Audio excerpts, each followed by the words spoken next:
Bab 064.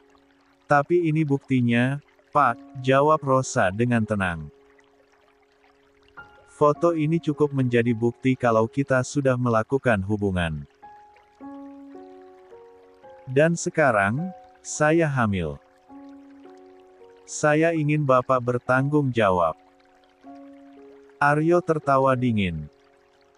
Kamu pikir aku bodoh, Rosa? Laki-laki tidak mungkin bisa bangun alat vitalnya saat dia dibius. Kalaupun bisa, kemung dewinya sangat kecil.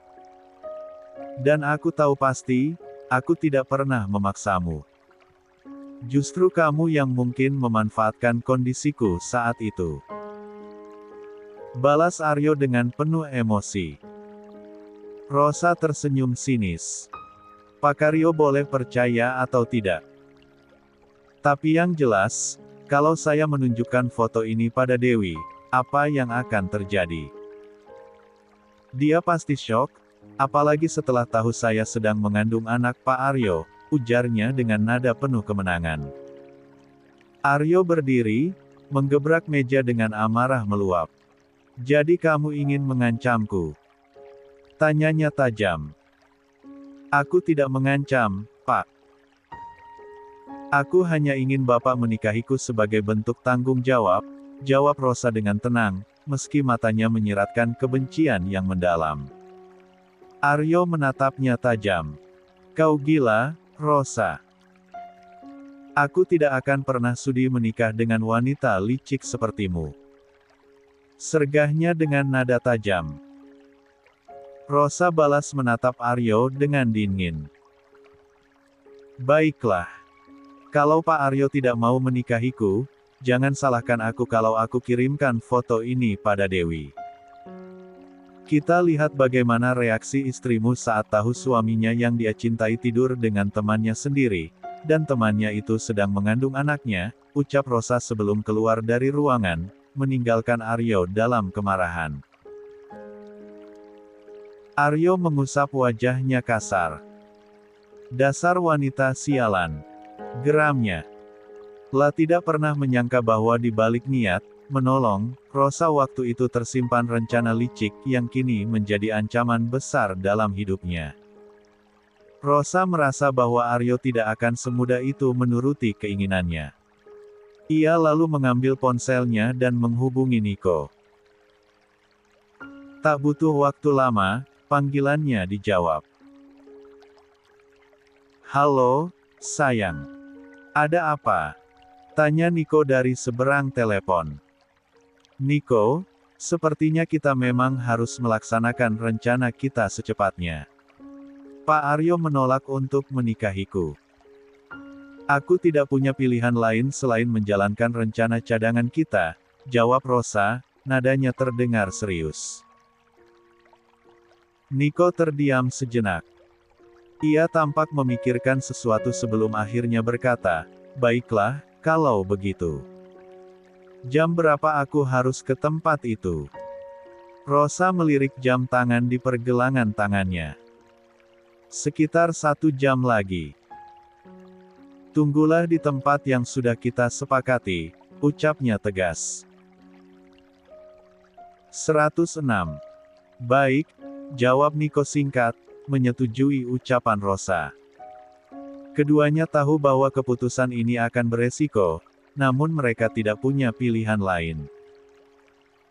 Setelah panggilan dengan Niko berakhir, Rosa merasa yakin bahwa rencana cadangan mereka akan berjalan sesuai harapan. Dengan percaya diri, ia mengirimkan pesan kepada Dewi, dilengkapi dengan foto dirinya dan Aryo di kamar hotel dalam keadaan tanpa busana. Tak lupa, Rosa menyisipkan ancaman dalam pesannya. Dewi, kalau kamu tidak ingin aku menyebarkan video dan foto ini ke publik, temui aku 1 jam lagi di alamat yang aku kirimkan. Tapi ingat, jangan sekali-kali kamu mengatakan kepada Aryo atau orang lain tentang pertemuan ini. Kalau sampai aku tahu kamu melapor, aku akan menyebarkan foto dan video ini ke seluruh kampus. Di rumah, Dewi yang sedang beristirahat mendengar notifikasi masuk di ponselnya. Dengan perasaan cepat, ia membuka pesan tersebut. Namun, tatkala melihat isi pesan dan foto dari Rosa, tubuhnya langsung bergetar. Dewi menatap layar ponselnya dengan mata penuh keterkejutan dan ketidakpercayaan. Gambar itu menampilkan sesuatu yang sangat menghancurkan hatinya. Sosok Aryo, suaminya yang ia cintai, terlihat bersama Rosa dalam keadaan tak pantas di sebuah kamar hotel. Pesan ancaman Rosa menambah kekalutan di benaknya. Dewi menggigit bibirnya, berusaha menahan tangis. Apa ini benar? Mas Aryo? Apa yang sebenarnya terjadi? Gumamnya, nyaris tak bersuara. Namun, logikanya mengatakan bahwa ini mungkin ulah Rosa, yang memang sudah dicurigai Aryo sejak awal. Pikirannya bercabang. Jika aku tidak memenuhi permintaannya, Rosa akan menyebarkan foto ini. Karir Mas Aryo akan hancur, tapi, bagaimana kalau ini jebakan? Bagaimana kalau dia punya niat buruk padaku? Dewi gelisah, tangannya gemetar, sementara detak jantungnya semakin cepat. Ia tahu Rosa bukanlah orang yang main-main dengan ucapannya. Tapi ancaman itu, terlalu berisiko untuknya. Tak lama kemudian, pesan lain dari Rosa masuk. Dewi, aku tunggu jawabanmu sekarang. Kalau dalam 5 menit kamu tidak membalas, aku akan langsung menyebarkan foto-foto ini. Dewi menutup matanya, mencoba mengatur napasnya yang semakin tersengal. Akhirnya, dengan tangan bergetar, ia mengetik balasan. Baiklah, aku akan menemuimu. Begitu pesan terkirim, Rosa tersenyum puas. Bagus, gumamnya, sambil bersiap untuk menjalankan tahap berikutnya dari rencananya. Sementara itu, Dewi duduk terpaku di tempatnya, merasa bimbang dan ketakutan. Dalam hatinya, ia berharap Aryo benar-benar tidak bersalah dan situasi ini hanyalah permainan kotor Rosa. Tapi ia sadar, apapun yang terjadi, pertemuan ini akan menjadi titik balik dalam hidupnya. 1 jam kemudian, Rosa dan Niko telah menunggu di gedung kosong yang terletak jauh dari pemukiman. Gedung itu dulunya sebuah pabrik, kini terbengkalai dan suram. Rosa mengamati dari kejauhan ketika sebuah mobil taksi berhenti di depan gedung tersebut. Dari dalam, Dewi keluar dengan mengenakan jaket tebal dan masker, langkahnya ragu-ragu. Rosa tersenyum sinis. Dia benar-benar datang. Dewi ternyata terlalu mudah dipermainkan, gumamnya. 107. Lalu tertawa kecil. Niko menatap Rosa sambil menyilangkan tangan. Jemput dia. Aku sudah tidak sabar ingin melihat rencana ini berhasil, ucapnya. Rosa pun berjalan keluar menghampiri Dewi, yang tampak gugup dan menghindari tatapan mata. Kenapa kamu berpenampilan seperti ini? Dan kenapa kamu pakai masker? Tanya Rosa curiga. Dewi menunduk, menjawab pelan, aku pergi diam-diam dari rumah, Rosa. Aku mengenakan jaket dan masker supaya tidak ada yang mengenaliku. Lagi pula aku sedang flu dan batuk sekarang. Ucap Dewi yang suaranya agak serak. Rosa memandangnya sejenak dengan tatapan curiga, namun kemudian mengangguk. Baiklah. Ikut aku, katanya sambil melangkah masuk ke gedung itu. Sesampainya di dalam, Dewi merasa tidak nyaman. Ruangan itu dingin, gelap, dan berantakan. Aura menyeramkan membuatnya semakin gelisah. Rosa menunjuk sebuah kursi di tengah ruangan. Duduklah, katanya tegas. Dewi menuruti perintah Rosa, meski tangannya gemetar. Ia menatap Rosa dengan penuh kebingungan. Kenapa kamu menyuruhku ke sini? Apa yang kamu inginkan? Tanyanya dengan nada takut. Rosa tersenyum puas, duduk di kursi di depan Dewi. Aku hanya ingin memberitahumu sesuatu, Dewi. Aku sedang hamil anak Pak Aryo. Dan aku akan meminta dia bertanggung jawab dengan menikahiku, ucap Rosa tanpa basa-basi. Mata Dewi membelalak. Tidak mungkin. Mas Aryo tidak mungkin melakukan itu. Aku kenal Mas Aryo. Dia tidak akan berbuat sebrengsek itu. Bantah Dewi dengan suara bergetar. Rosa tertawa mengejek. Terserah kamu percaya atau tidak. Yang jelas, aku sedang hamil. Dan Aryo adalah ayah dari bayi ini. Dia harus menikahiku. Dewi menatap Rosa dengan ekspresi terluka. Kenapa, Rosa? Kenapa kamu melakukan ini padaku? Bukankah kita sahabat? Kamu tahu Aryo adalah suamiku. Serunya. Rosa menyeringai, matanya berkilat penuh kebencian. Sahabat. Jangan bodoh, Dewi. Dari dulu aku mencintai Pak Aryo. Bertahun-tahun aku memendam perasaan ini. Aku selalu mengirim makanan dan barang-barang untuknya, tapi dia tidak pernah peduli. Lalu kamu datang dan merebutnya dariku. Aku tidak terima.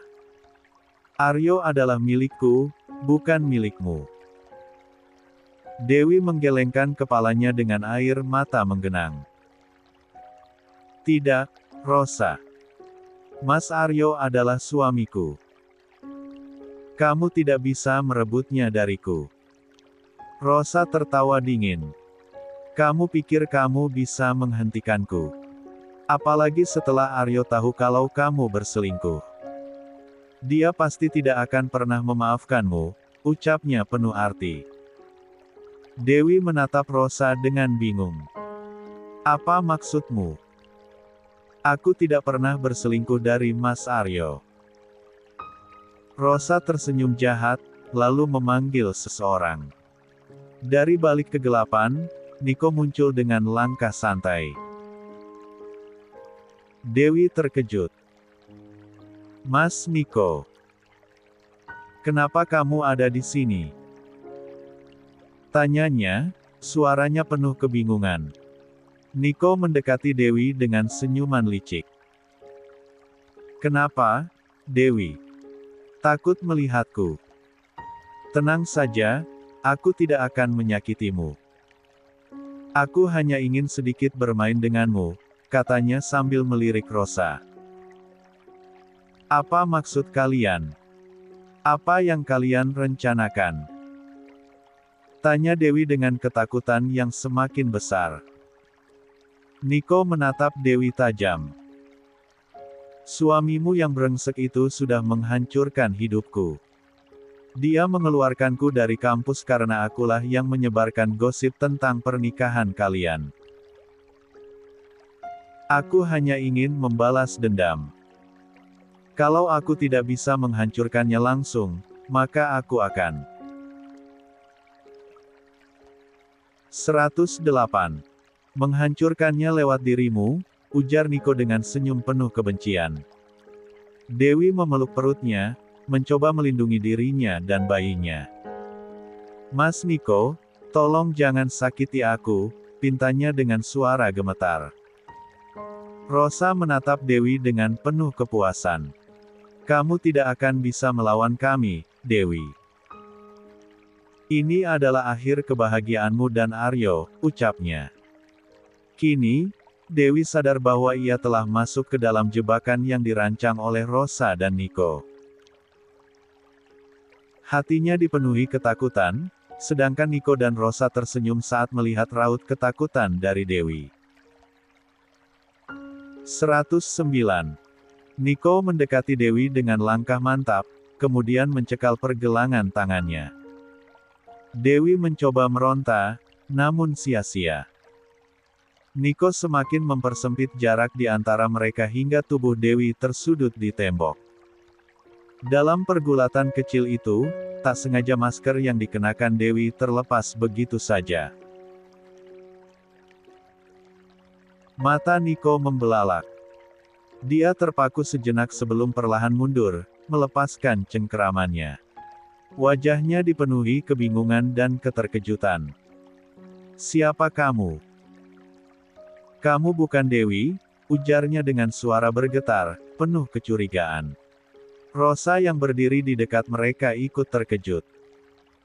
"Runa," bisiknya lirih, sebelum mengangkat nada suaranya. "Kenapa kamu yang ada di sini?"